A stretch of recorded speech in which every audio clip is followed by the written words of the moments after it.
नमस्कार दोस्तों, मैं आज आपको हनी के विंटर केयरिंग बेनिफिट्स बताने वाली हूँ। हनी यानी कि मधु एक सात्विक फूड है जो पंचामृत का मेन इंग्रेडिएंट है।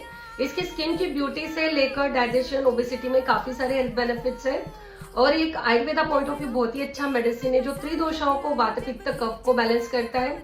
एक नेचुरल स्वीटनर है जो सोर्स ऑफ ग्लूकोज है। एक अच्छा न्यूट्रिशियस फूड है।